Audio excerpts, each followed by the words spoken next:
Hey, it's Nay. And welcome to or welcome back to Nay's Little Garden.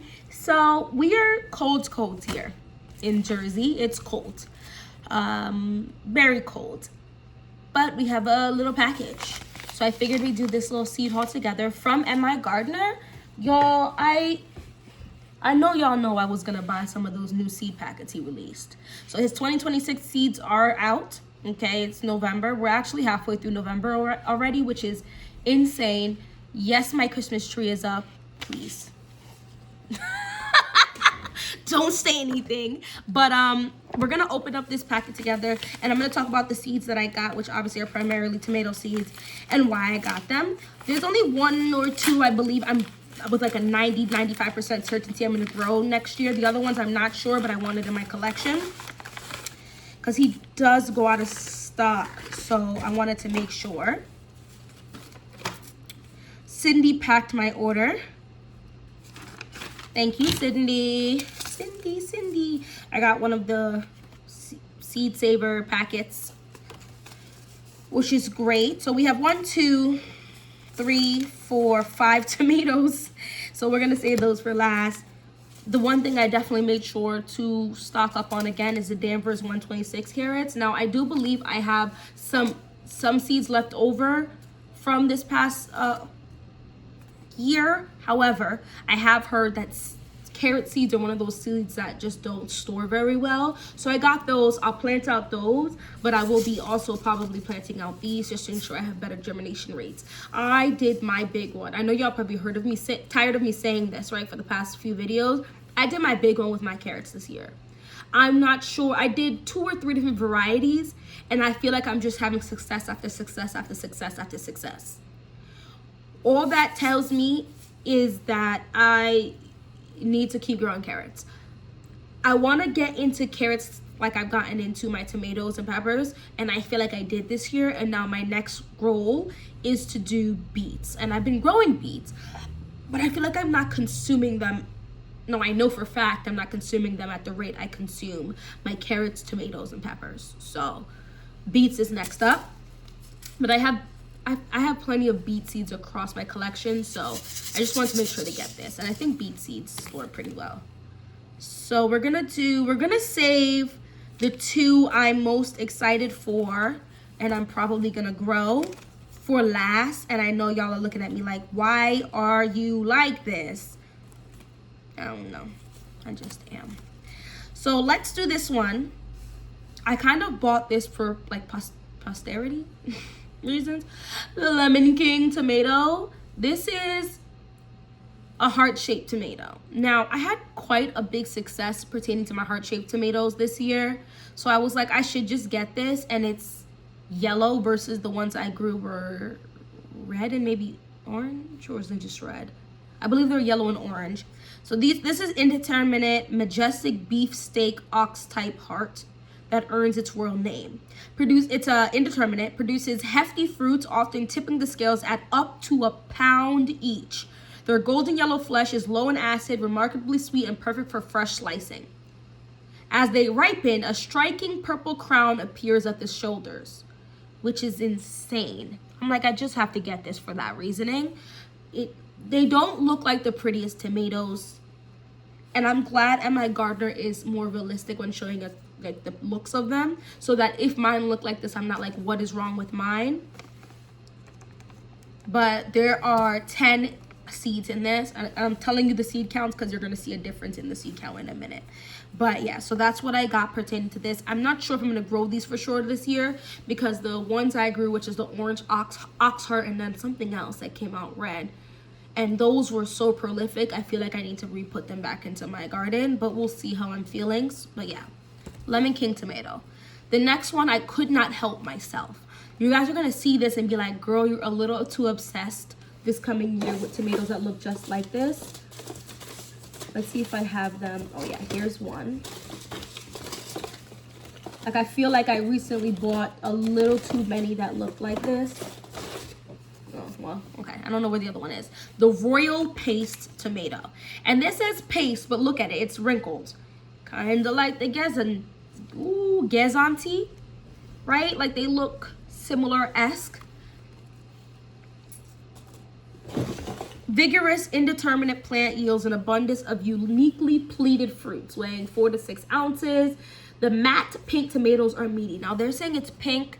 I always struggle when looking at the pictures for pink and red and whatever, but it says it's pink. Meaty with very few seeds, low moisture, and mildly acidic. Perfect for thick, rich sauces and pastes. So I got these because I am gonna grow these. I'm almost certain. One of these two I'm gonna grow for certain. And they're both packed for 2026. But I definitely want more of these folded pleated tomatoes. But this one was saying it's more, this is more of a stuffing tomato, so it's gonna be empty on the inside, versus this just has less seeds, and it's meatier for actual sauce making. And I wanna do both, so I might just grow both. But when I do that, I'm gonna have to be mindful of all of the similar looking tomatoes that I'm growing and try to grow them in separate raised beds, because it's hard for me to tell the difference of tomatoes unless they're dramatically different from each other. So that is the Royal Paste tomato. I am kind of excited about this. There is a high chance let's say 70% chance I'll grow this. I do want to save space in MIGardener at least for 1 to 2 paste tomatoes. And if you're new here, I grew like over 30 different tomato varieties this year, and it was a little too overwhelming in terms of the variety amounts versus like the actual sheer plant amounts. I'm probably gonna grow the same exact amount of tomato plants. I just want them to be less varieties and hone in on the top 15 to 20 varieties that actually really work for me, because I use tomatoes for a variety of reasons. The next one, those had 10 seed counts. This one only has 5, and I'm not sure about this. As in, like, I'm gonna start it. If I do, I might give it to my mom and then just take some from her. This is the giant crimson tomato. Look how red that is. And this is where I can kind of see the color difference, because this is super red and this is like a little bit of a washed out red. This is an indeterminate tomato. Produces decent amount of tomatoes. Mature tomato weight around 8 to 10 ounces and sometimes close to a pound. The fruit is a bit of a beefsteak with meatiness, but with the juiciness of a slicer. That to me sounds like the perfect tomato. Let me know what you guys think down in the comment section. But I was like, I have to at least have 1 packet of this for keeping purposes, because even if I don't start any, I might start 1. I don't know. I'm super excited for this. Okay, on to the last 2 that I'm probably gonna be growing in my garden. This is Bounty-licious tomato. They are definitely a significantly smaller tomato. It's indeterminate. It's the most productive and dependable tomatoes you can grow. Vigorous vines are crack and disease resistant and capable of producing an astonishing 15 to 20 pounds of fruit per plant. Its medium-sized fruits ripen steadily from summer to fall. Balanced flavor and acidity that shines fresh on burgers, sandwiches, and salads. Just as versatile in the kitchen, Bounty-licious is equally suited for canning and preserving. Now these are smaller, they're about 4 ounces. But sometimes I do generally feel like a smaller tomato will fill in the gaps, right? For bigger tomatoes, like the oxheart or the beefsteak type of stuff, it fills in the gaps. Because one thing I did notice, it does take the bigger tomatoes longer to ripen, period. Versus the smaller one ripens much faster. So you can, it just works for you. So I'm definitely super excited about it. Luke was gassing up the Bounty-licious tomatoes and they did look good. So I'm super excited for this. There's 10 seeds in here. And that's very exciting. Very, very exciting. Now, the one I'm looking forward to the most, and there is a very, very, very, very, very high chance I'm going to grow these. This is the Olive Shades Patio Tomato. If you know me, in the beginning of the summer, well, if you go watch my videos, in the beginning of the summer, one of the first fruits I got was one of the first tomatoes I got was from a patio tomato, the Yellow Choice Patio. And so I definitely want to grow some more patio tomatoes, as well as the fact that I want to grow some more determinate. I have determinate tomatoes from the dwarf tomato project that I didn't grow this year that I intend to grow next year, but I also want to grow this. Shades of Olive is a dwarf determinate variety that grows just 2 to 3 feet tall with dense, attractive foliage and minimal need for support. The medium to large slicing fruits ripen from green to a distinctive olive red.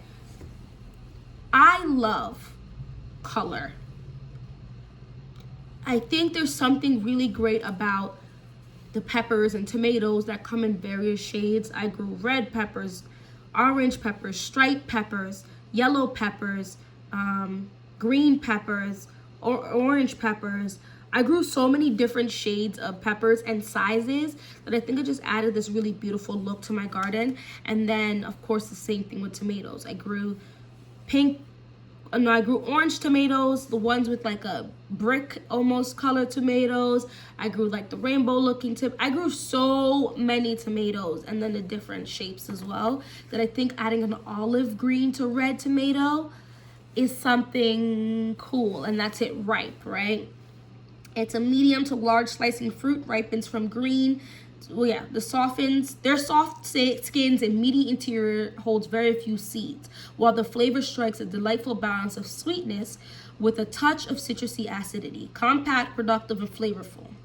It's great for smaller spaces and patio gardens. Now, this says 4 to 6 ounces, which really isn't a medium tomato, but that's fine. What also severely interested me is this is 65 days to maturity.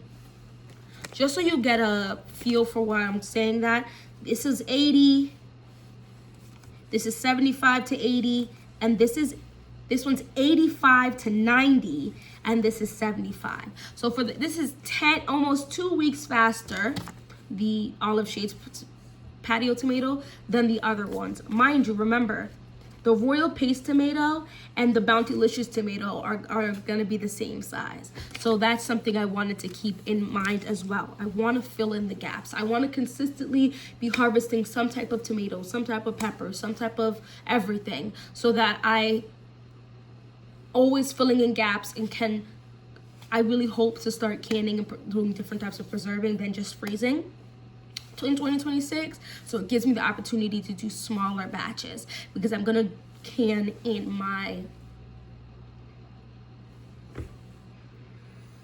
I forget what it's called. It's like a Instant Pot. It's an Instant Pot, I believe.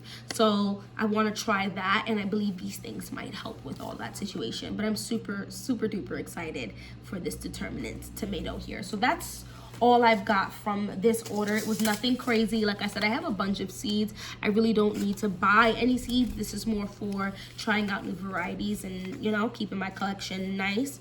But yeah, let me know if you started to order some seeds for 2026.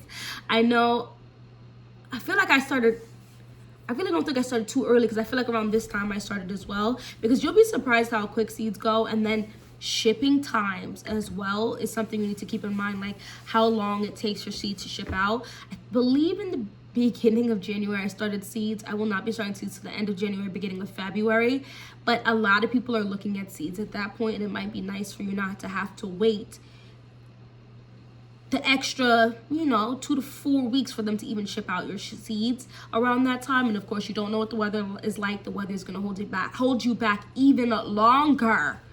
So yeah, let me know if some seed varieties you're interested, tomato varieties and carrot varieties that you're interested in growing. I find also with carrots, the orange varieties are growing better.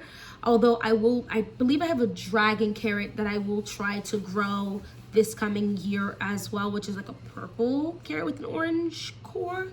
But the orange carrots definitely are doing their big one. I'm gonna see if next time I can take a little video of a carrot I pull. I've just been pulling out 1 or 2 carrots by themselves and using them in different like dishes and stews and soups and stuff like that. And I cannot express to you how crazy that is to me, how exciting, how I feel like a real gardener. I know that kind of sounds ridiculous because I've been gardening for a couple of years now, but that just makes me feel really good to be continuing to harvest, knowing that a lot of people around in my area are not gardening anymore. They feel like they couldn't, but because I had thought a little bit ahead and planted out those carrots, I'm still harvesting them. And the last round of my carrots that I pulled out, I only pulled out 2. I did one for because they're coming out Anyway, they're like anywhere from like this big to like, I have one this big and they're like thick.